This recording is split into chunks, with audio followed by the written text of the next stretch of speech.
Welcome to the second podcast. I am here with the one, the only, the Evan McConnell. This stud right here, he has sold almost 400 pest control accounts in his career so far.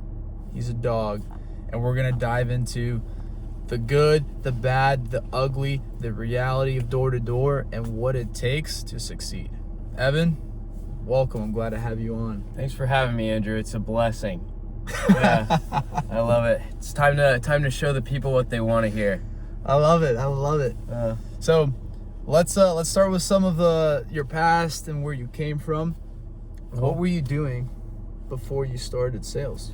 So I grew up here. We're actually in Peachtree City, my hometown, getting some work done, some interviews, getting to know each other a little bit better as we speak. But bigger thing is I wanted to move away from home. So I'd lived here pretty much my whole life.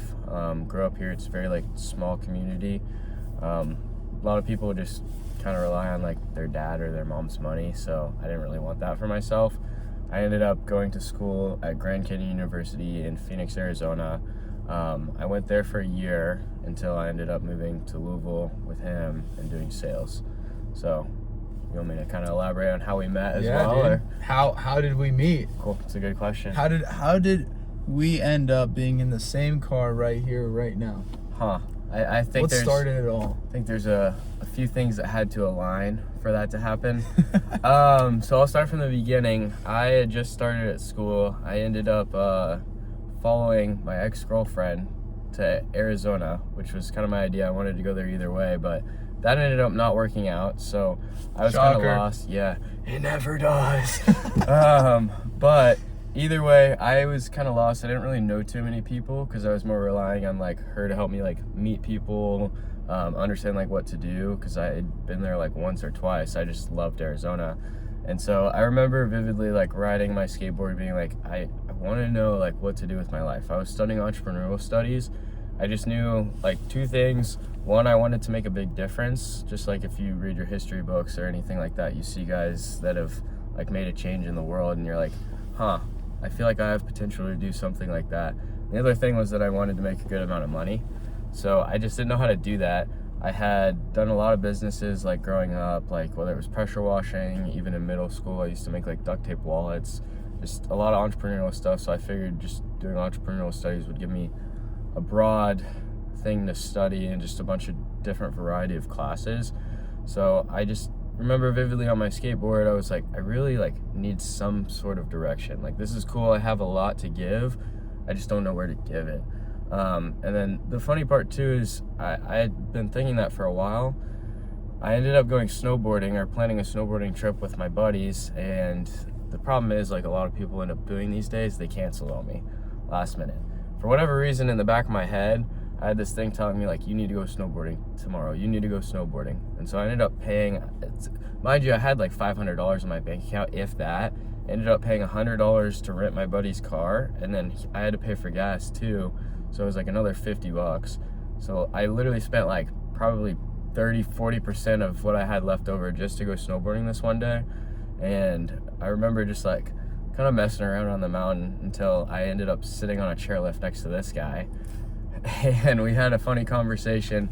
I was telling him a little bit about this, and eventually we got to a point where he told me what he did, and I was well, I used to do door-to-door sales. It's kind of stupid, kind of outdated. I used to do door-to-door sales to find pressure washing jobs.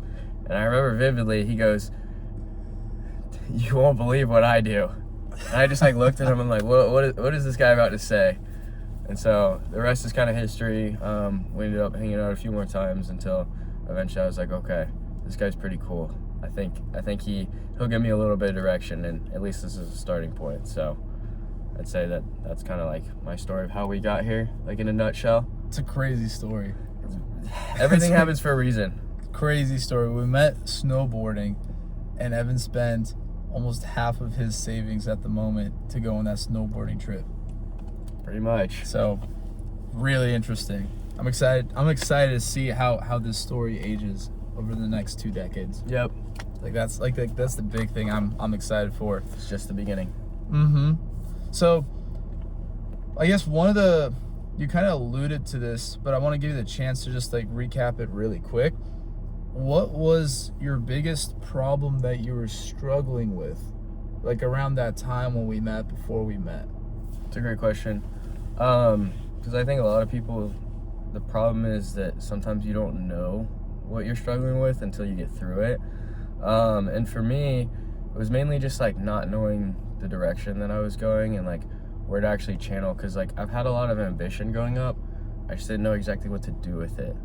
So the biggest thing for me is I'd like tried a bunch of different things. I just couldn't stick to like one that actually worked. And like along with that came the problem of like being disciplined, like making commitments first of all, and then also like keeping them at the same time too, which was always hard for me because I would always say a lot of things and then I wouldn't actually follow through on them. And so the reason that would happen was because I didn't have a clear like end goal in mind, and I didn't have anyone showing me that like, okay, this was the way to do it, or like you're doing this wrong, you're doing this right. Maybe not even wrong, but like you're working towards this, but this is why. Because I've always been someone who's had a hard time with like actually committing to school. Like I'm not stupid. I grew up like in gifted classes all through like elementary, middle, high school. I even took some APs too, but I just remember never, like the biggest problem was that I wouldn't turn in assignments. And like the assignments that I would do, I would get A's on them, and the tests that I would study for, I would get A's or like high A's, whatever it is. The bigger problem was just actually seeing the value in what I was doing. So because of that, I just didn't have like an example to follow, I guess, and not necessarily follow, but like give me ideas and show me that like what I was doing was actually pushing me towards where I wanted to go. So I don't know. You've always been someone who's a little bit more on track with doing school, so I just kind of saw that you kind of saw the vision and that I could see where I was going with that as well. So Cool. I like it. Thank you. You're welcome. Let's see. So I guess the next fun question is, because we talked about sales, talked about door-to-door sales, and you actually had a little bit of experience doing it on your own. A little bit. Like a teeny bit. Yeah. So when you came out that first summer to sell with me, was it harder? Was sales harder than you expected?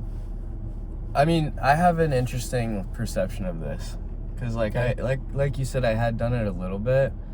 The thing is, I was kind of just like machine gun firing and like hoping someone would be like, okay, I'll do it.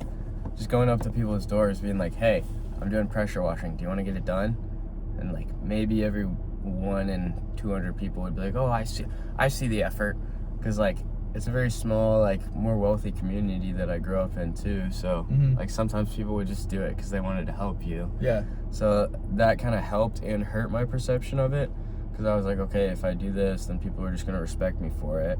Like some people still will, obviously, but at the same time, I also saw like how much actual effort it took to get there. So like I had that in mind a little bit as well, but I think I'm not going to go as far as saying everybody, but I think most people, when they first like they hear all this stuff, and obviously it depends how people recruit as well, but they think that they're going to make like a ton of money like right off the bat. Yeah. And like that's hard to kind of get off of, because it's almost like ignorance is bliss. And so you almost just think that you have these expectations in your head that like, oh, I know how to talk to people, or like maybe you have an ego, maybe you don't. It's different for different people. But at the same time, I was one of those, at least to an extent, to where I was like, okay, this is going to work out super well. Like I just talk to these people, and eventually like I'm just going to make a ton of money. Like it's just eventually like people are just going to buy my pest control, because like I know what's better about pest control, and like whatever it was. But yeah, to answer your question in short, with all that in mind, I did think that it was going to be a lot easier, and it was so much harder. Because I remember even, it was like my first week of selling, I literally like, I think I was like 4 or 5 days in, and like I had gotten a few deals too. Like it wasn't like I wasn't selling anything. I was just like, wow, I was thinking I was going to have like 20 by now. And I'm like, even the ones that I got, like I got lucky on. Like this is actually hard. And I remember it was like maybe a few days after that too, towards the end of my first week, I literally came home and I like started crying in my room. I was like, this is rough. And for whatever reason, just like having a good community around, like, because it's funny, you don't expect it, but everyone's been through that too. Like everyone that's been successful at door-to-door sales, whatever it is, like it's not all sunshine and rainbows. Yeah. You know? And that's something I actually want to dive into that. Yeah. I want to tell us one of those moments that you had where, I mean, did you ever want to give up? Like, I've had moments. Everyone's had moments they want to give up. Yeah. Tell us like a story, like an example where like you were really close to giving up. There's been a few times. I think that I just described was one of them, of course. Like, what made you cry? If we want to use that example. I think just the expectations that I had for myself. Mm-hmm. And like, because I was still like in the early stages of figuring out like how things actually worked. Because every time previously in my life that I'd run into something like this, I would kind of just find something else that maybe looked a little bit more sexy, or like it just seemed like someone else was being successful at it without knowing what they actually went through to get to that success. Mm-hmm. And so this was probably the most commitment that I had made towards something, because it was like, I guess, perceived in my mind at least as the biggest deal. And so by that logic, I pretty much just said, like, I committed to doing it whether it was hard or not. And seeing that it actually was hard, putting that much commitment in, my brain knew that I had to keep going. Yeah. And so it was like, yes, I thought about like giving up at that point, but in the back of my mind, it really wasn't that, because I knew why I was doing it. And so I think it was more, not necessarily that it was hard, it was just that I had to deal with it. Like, and it wasn't like a sad type of like cry or anything. It was more just like accepting the feelings and the emotions that came with it, if that makes any sense. And I guess explain it to someone that's like never knocked doors. Like, when you say it was hard, why was it hard? When you say like you made a commitment to something hard, like what does that look like? So there's a few different aspects that I think of when you ask that question. One, there's like the physical, and then two, the mental. And I think they're very, very different, but they kind of go hand in hand. Mm-hmm. So the first one is basically like you're working really hard, like physically, because you have to knock for like 8 to 10 hours a day. And then when you're not knocking, you're thinking about like, okay, how could I do this better? I mean, obviously, if you're actually committed to it as well, some people don't make it as hard, but when you have that commitment, it means that, which is kind of what I was saying earlier, that it is going to be hard. So the thing in my mind was, it was physically demanding. I actually had to like be on my feet all the time. I actually had to put in honest and intentional effort into what I was doing. But the other one was the mental aspect, because like I said before, you have these expectations of yourself and what other people are gonna do, but it never aligns. And so that's really hard for someone who's like very, very particular, and I have very high standards for myself as well. Like, seeing that it was actually gonna put in the effort and failing that many times. Like, a lot of people know about door-to-door, like, you're gonna get rejected sales, that just is what it is. But I don't think you fully understand like exactly what that feels like in the back of your head, because it's like, it's very black and white before you do it. You're like, oh, you're gonna fail. Some people use that and they just don't even think about it, and some people are like, I want to do that, but it's hard, like, because I'm gonna be rejected. But when you're actually going through it, beyond just the being rejected, it's like the ways that your mind will try to justify it, or the ways that your mind will try to like pretty much just like the devil kind of like going into your head and be like, you're wrong for this, or like, you're not capable of this for this. And it's just like, if you are not equipped to be able to like combat that in your own mind, then it's gonna eat you alive. And I've dealt with that a lot too.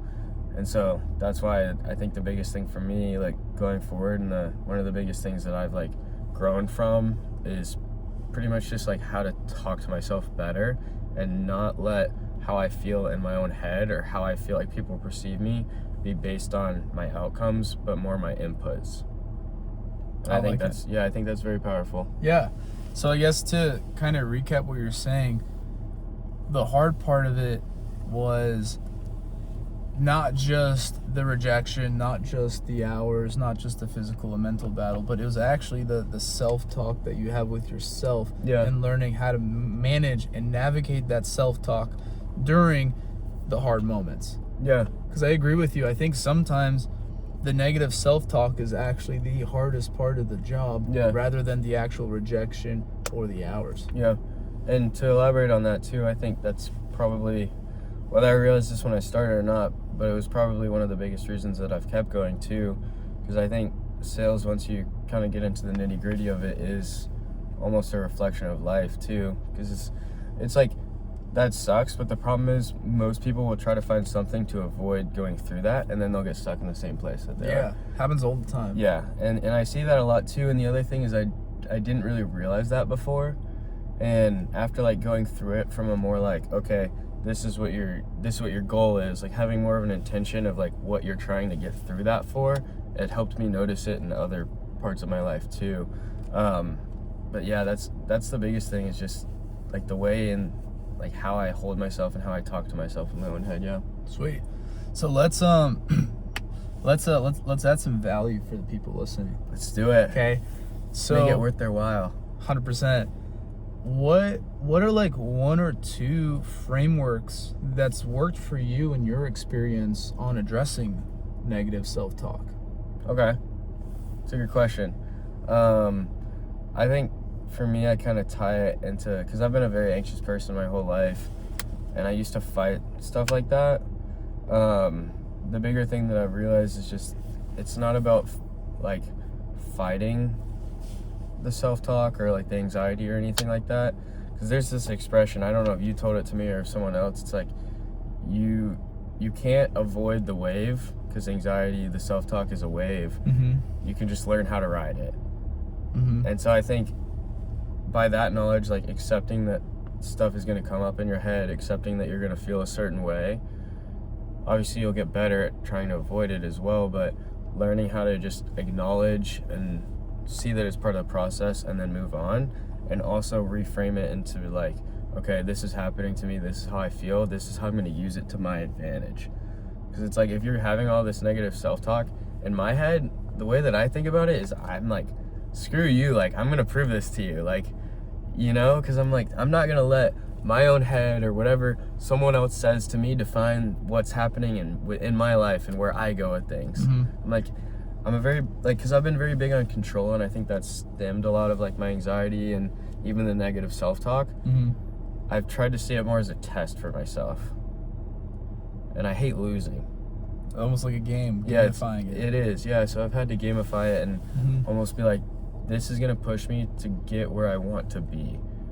Yeah. Because if I never had that, I would just sit there like a lazy bum all the time, you know? And a lot of people are scared of that, and like, you pretty much have two choices. You either chicken out and you're scared, or you use it to your advantage and you push forward and you grow as a person and you 10x whatever you're doing, just because you want to prove it to yourself and you know you're capable. So that's kind of what the biggest thing that I've had to focus on is. I like it. I like it a lot. And there's always different types of frameworks for different people, right? And that's one of the things I've been trying to figure out with myself, and also as a leader now, to where just like a physician prescribes different medication, different solutions to different people, it's also like leadership and coaching. Different people have different strategies, different things that click with them, so that they can actually get the ball rolling and start becoming proud of who they're becoming. Yeah. So that's one of the things I've been trying to learn how to get really good at. Yeah. Okay. So I guess, and this question might overlap with what we're talking already. If it is, that's fine. Which accomplishment are you the most proud of achieving? That's a hard one. And like I said before, how do I put this? I am very like self-conscious almost, and I kind of set high standards in my head, so it's hard.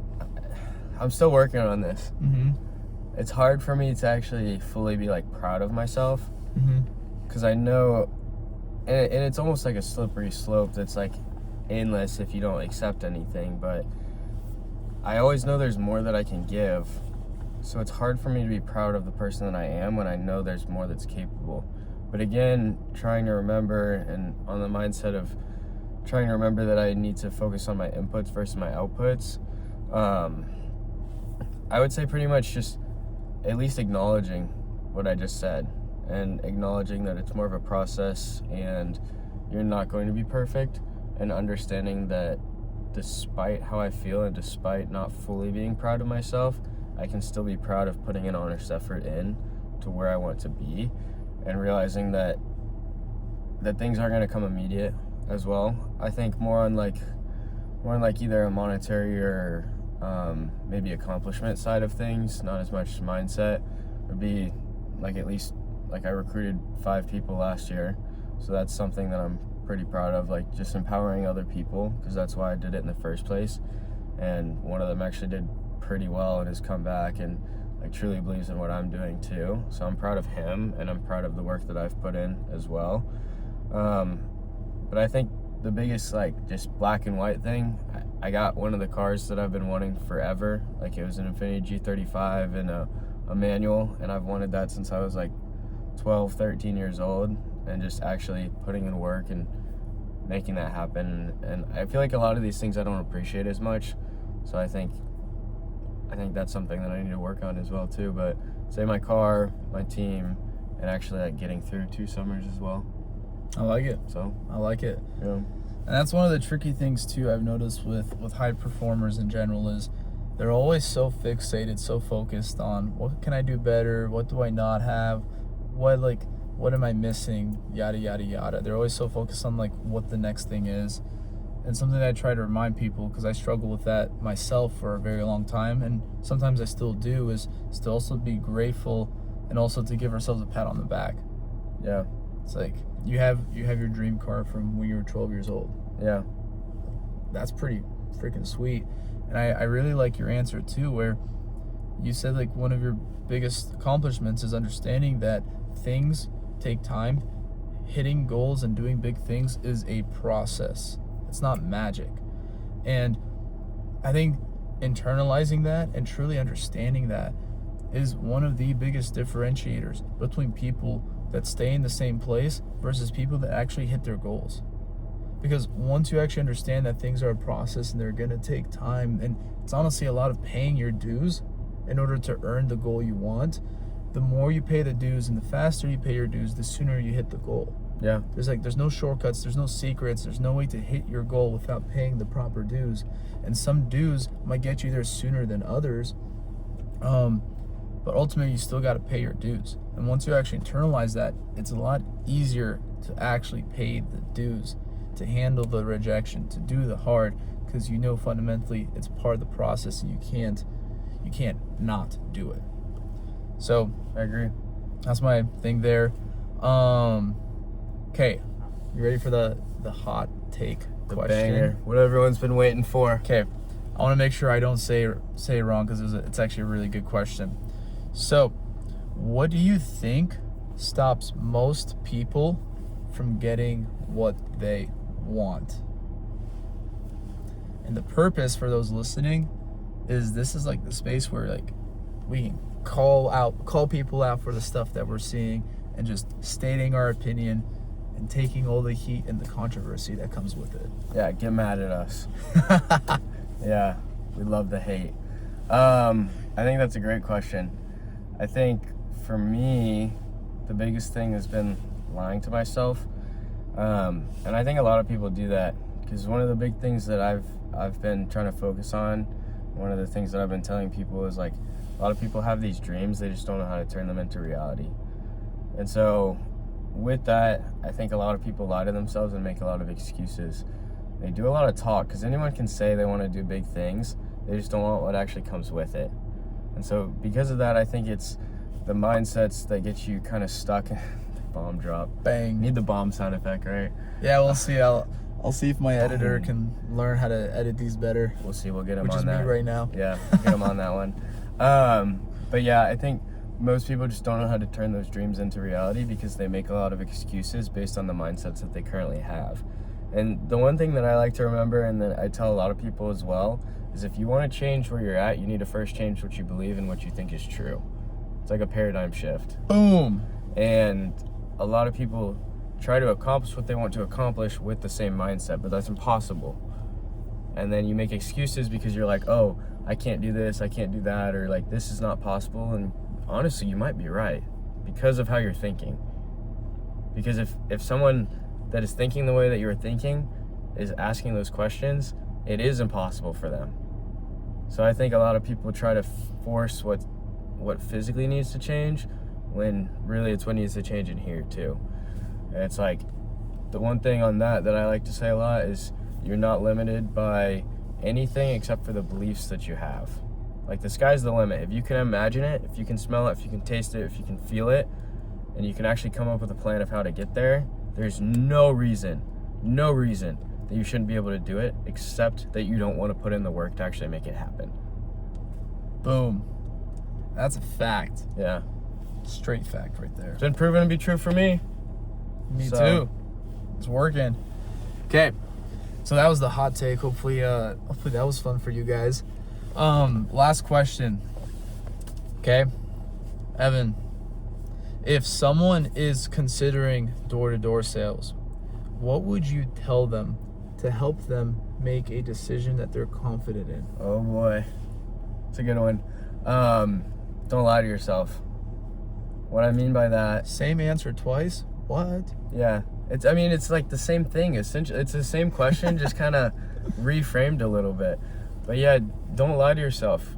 Like, truly, honestly, think about what it is you want, and if what door-to-door sales or any other opportunity, it like doesn't even necessarily have to be that, but if it actually aligns with what you're doing. And I think a lot of the times in the core, you kind of know what you need to do, because I did too, and I was one of the guys that took a little bit to figure it out too. A lot of, not necessarily convincing, but just like understanding exactly where I was coming from, what it is that I wanted, and why the ideas that I had were the ideas that I had. And I think the easiest way to kind of come to that is to find like what your end goal is, what you kind of want out of life, which, like I said, for me was I wanted to make a change and actually make a difference in the world, and I wanted to make a good bit of money, like to support a family, to go where I wanted to go, to do fun things, whatever it is. And so look at all of your options, or maybe even just whether you want to do it or whether you don't want to do it, and look at the pros and the cons of both, like the best case, worst case scenario. So it's like best case scenario, like, oh, you can go make a ton of money, you can grow as a person, you can actually stop making excuses for yourself, you can figure out how to get to where you want to go no matter what it is. Worst case scenario, you learn a new skill. And then like with the other one, if you don't do it, it's like best case scenario, you might go find something that's even better. Who knows? Like, there's probably better jobs than door-to-door sales, if I had to be honest. Like, but I don't think they're as easy, and everything comes with its cons too. But worst case scenario, you sit in the same place and you stay average, you know, and you could even be worse than you started too. But I think with door-to-door sales, if you actually make that commitment and you actually figure it out and you actually push to try your hardest, there really is no going backwards. So that's kind of what it came down to for me. I like it. So. And the other thing too, like I'll add on to something you said real quick, is like, if there was something better than door-to-door sales, go do it. And like, I'll say this, like, I've looked at a lot of different things. Yeah. I looked at medical sales, tech sales, a lot of different sales jobs. I graduated bio pre-med with a 4.0 degree. I'm like the golden medical sales hiring prospect.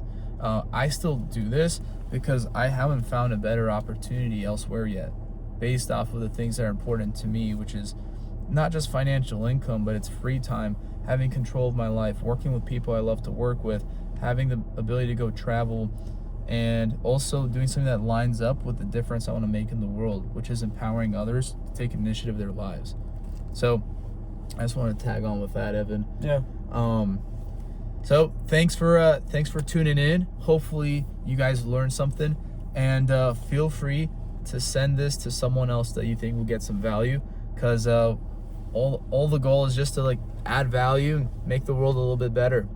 So stay tuned. I'll see you guys on the next one. Doing it for the impact, baby.